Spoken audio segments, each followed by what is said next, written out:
바이오 벤처 기업인 신라젠, 많이 들어보신 회사 이름이실 겁니다. 그런데 신라젠이 주식 관련해서 세상을 떠들썩하게 했지요. 신라젠 주식이 상장 폐지 위기를 맞이했기 때문입니다. 그래서 신라젠 투자자들이 한국거래소 앞에서 사태를 해결해달라는 목소리를 내기도 했는데요.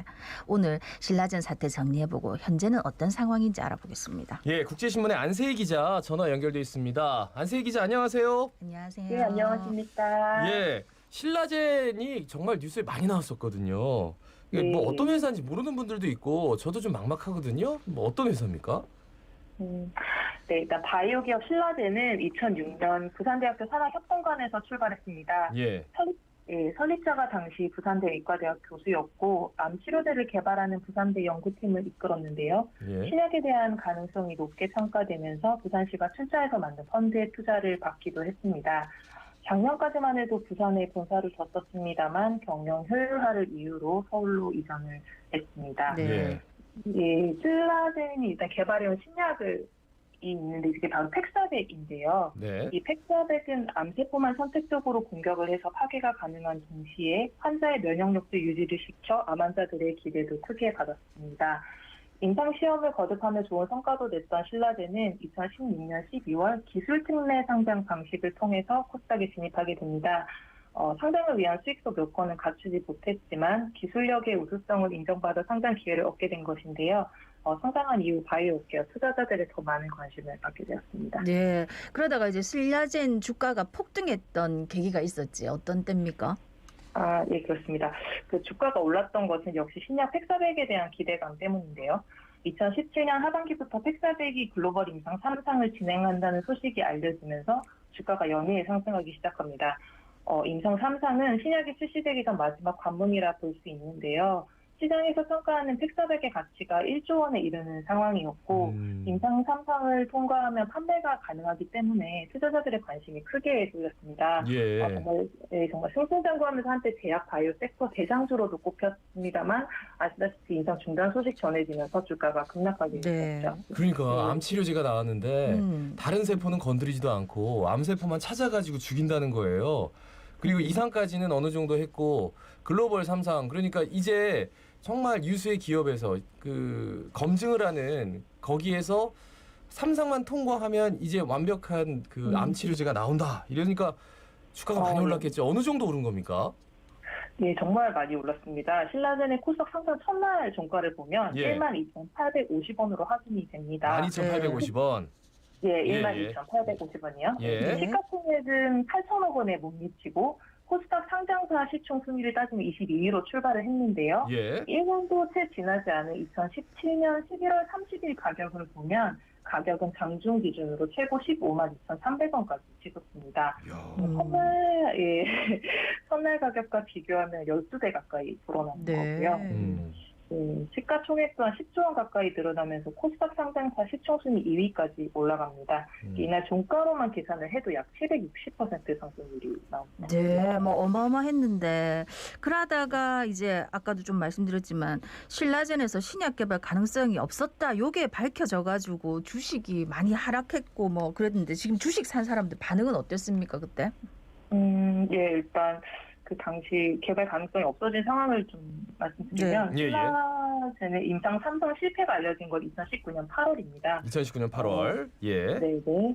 그 공시를 통해서 미국 데이터 모니터링 위원회로부터 팩사백 임상 중단을 권고받았다고 밝히는데요. 그러니까 신약이 치료제로 가치가 없다고 이제 시장에서 평가를 받은 거죠. 그래서 공시가 이제 나온 이후 주가는 3일 연속 하한가를 기록하는 등 폭락을 하게 되는데요. 공시가 발표되기 직전 4만 원대였던 주가는 3일 만에 15,300원까지 떨어지게 됩니다.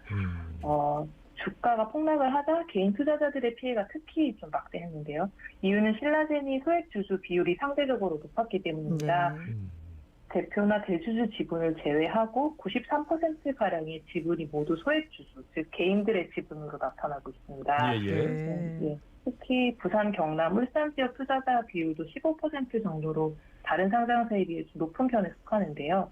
신라젠이 부산에서 출발한 회사이고 본사 또한 부산에 있다 보니 지역 투자자들의 관심이 높았던 기업이거든요. 그래서 기업 설립 단계부터 부산, 경남 지역 의대 교수 등을 중심으로 투자를 좀 받았었고 예. 시총이 불어날수록 지역민들 사이에서 이제 알려지면서 큰 돈을 투자한 지역민들도 많았던 터라 피해도 컸던 것으로 저는 사실 저도 이제 유심히 본 게 부산에서 이제 만들어진 기업이고 네.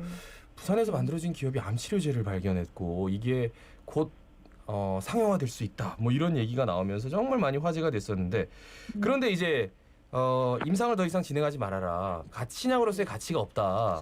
그러니까 DMC죠. 그러니까 미국 데이터 모니터링 위원회 여기에서 이제 결정이 났을 때. 근데 문제는 신라젠 경영진들이 주가가 폭락하기 전에 이미 조치를 다 취했다면서요? 예, 말씀하신 대로 그 주가 폭락 직전에 임원진들의 주식 대량 매도가 발생했습니다. 문은상 전 대표를 비롯해서 신라젠의 특별 관계자와 전현직 임원들이 총 2,515억 원에 달하는 주식을 임상실험 중단 전에 처분한 것으로 알려지는데요. 사실 임원진들의 주식 대량 매도는 2018년부터 종종 이루어져서 주가 하락을 일으키는 요인이 되기도 했습니다. 그때마다 신라젠은 임상과는 무관하다는 입장을 보여왔는데요. 결국 임상이 실패로 결론이 나면서 정보를 미리 알고 매각했다는 의혹을 받았습니다. 그래서 검찰은 이 같은 이제 미공개 정보 주식 거래 의혹에 대해서 조사를 진행을 했는데요. 결론은 혐의가 없음으로 나왔습니다. 경영진이 주식을 매각한 시점과 임상 3상 결과가 생성된 시점에 차이가 있었다는 설명인데요. 검찰은 한 명의 임원에게만 그 해당 혐의를 적용을 했지만 석 달 전에 열렸던 해당 임원의 1심 재판에서도 현재 무죄가 나온 상황입니다.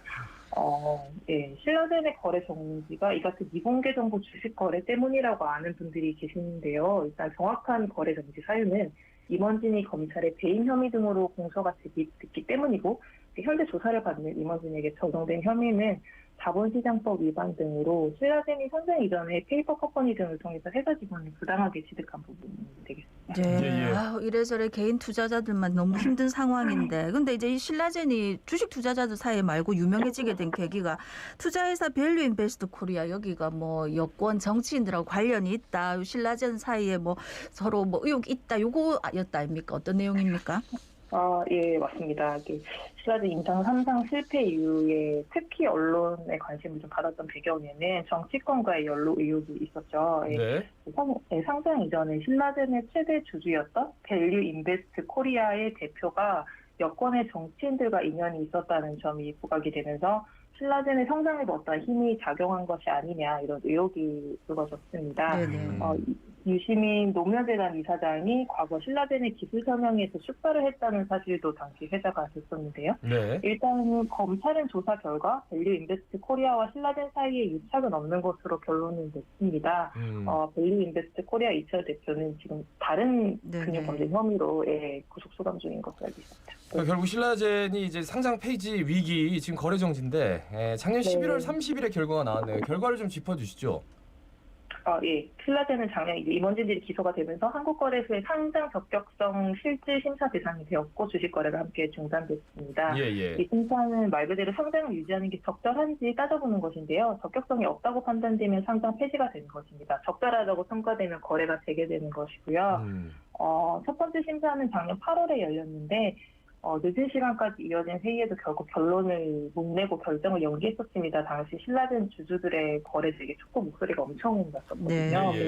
그래서 시장 관심도 높고 민감한 사안이었습니다. 두 번째 회의가 작년 11월 말에 열렸고요. 거래소는 심의 끝에 개선기간 1년 부여를 결정했습니다.